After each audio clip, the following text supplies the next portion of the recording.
But I think so. From what I'm hearing, I think Bryce Young is going to go number 1 in this draft. I think it will be interesting.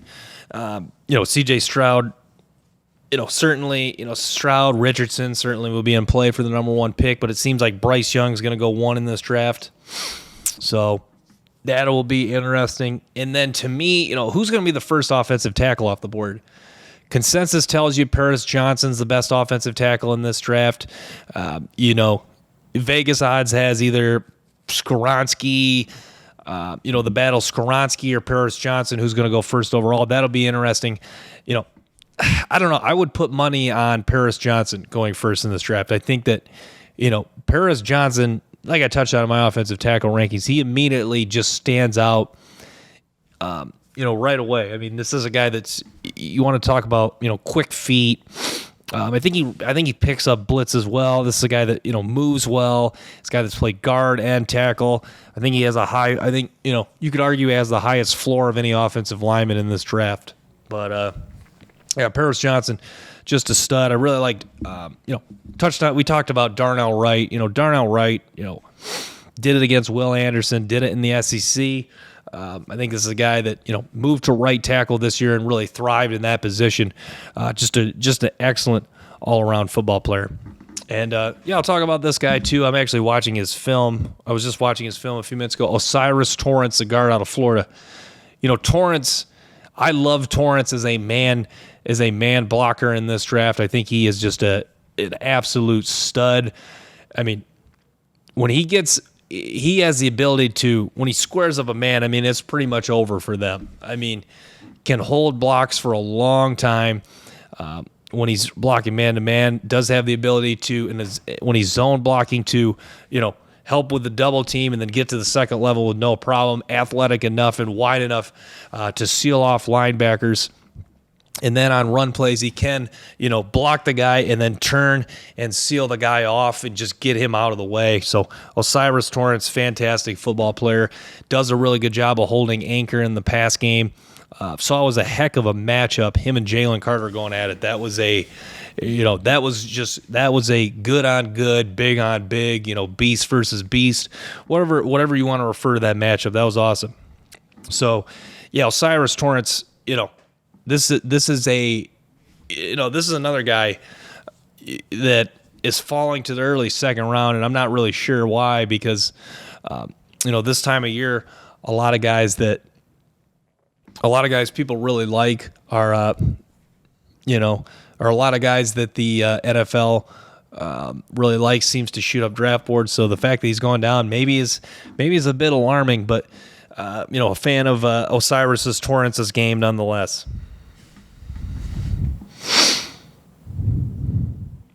And then, I think that is a big question mark where Luke Van Ness from Iowa goes in this draft. Van Ness started, to be honest, Mel Kiper got me on his radar because I hadn't really heard, if we flip a couple months ago, there really wasn't a whole lot of buzz as far as Luke Van Ness, because the first question was, what is this guy? Is he a D tackle? Is he an edge rusher? Is he just strictly like a defensive end that's going to line up, between the guard and tackle at the, in the 4 technique or a true, 4-eye technique? Or is this a guy that can stand up and as we found out, people have dove into the tape, really studied Van Ness this season. This is a guy that can do it all. And, the dude is power and strength. Like I touched on in my edge ranking, the dude's power and strength is legitimate. And this guy is just a darn good football player.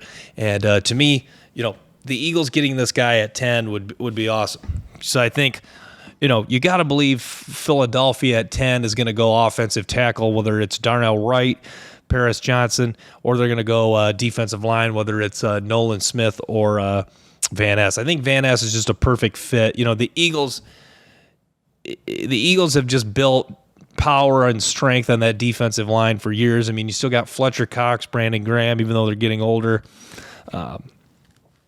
You have you drafted Jordan Davis last year. You add, Van Ness, who not only can play inside, next to Jordan Davis, you can line him up outside and you can have him pin his ears back and rush the quarterback. So I think, Van Ness would just be an awesome, interesting fit for the Philadelphia Eagles.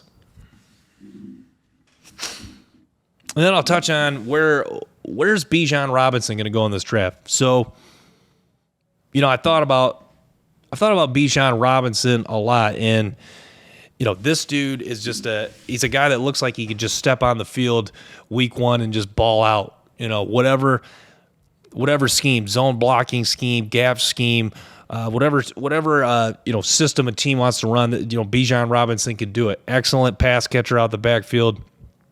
Has really been it's just really balled out for Texas the last 3 years from 2020 to 2022. High recruit out of high school. Yeah, you got to believe that, whatever team drafts Bijan Robinson, they're just ready to just get this dude on the field and just let him do him in week one of next year. But Detroit at 18 might be in the mix. Maybe Washington. I know they got Brian Robinson, but this is a team. Rivera seems to run, like to run the ball. I think that like a lot of people said, I don't know where. He probably doesn't go outside the top 10, but it's hard to think of a team in the top 10 that would take him, because it seems like everyone's, quarterback hungry or corner or defensive line hungry in the top 10. So, where he goes is definitely going to be a big storyline in this draft, where whatever team takes him. Because, he's been compared to Jamar Chase in the sense that this is a guy that's just, he's looked pro ready, and he's looked like he's been ready to dominate in the NFL for years now. So, this will be exciting to see where he goes. Do 3 quarterbacks go in a row? I think, my initial reaction to that is yes, but then, I just have a, part of me just keeps saying, hey, don't forget, Tyree Wilson, Will Anderson. It takes one team to just fall in love with one of those guys. But, that's the big question everyone's talking about. Does Houston at 2 pull the trigger and go Tyree Wilson or Will Anderson? D'Amico Ryan's first-year head coach, defensive, guys that comes from a defensive background. Does he take Tyree Wilson at 2? It is a big question. It's very interesting. And, I think a lot of people, say C.J. Stroud or say Bryce Young goes 1, it seems like a lot of people, there's a big connection between Bryce Young and the Texans. So do the Texans just choose to go a different direction if their guy Bryce Young isn't there at 2? Does raise a big question. Do they try to trade out of the 2nd overall pick? Does Arizona try to trade out of the 3rd pick? Do the Titans, like in Mel Kiper, mock draft, do the Titans move up to 3 and take a quarterback? But it's gonna be an interesting top 10 for sure. Where do these tackles go? What order they go? How teams see this, this quarterback class? How teams see this wide receiver class? All is going to be, very interesting. So I'm going to wrap with that. Thanks for tuning in to Big Time Football Talk. Make sure to stay tuned for more episodes and clips from the show. Till next time, peace.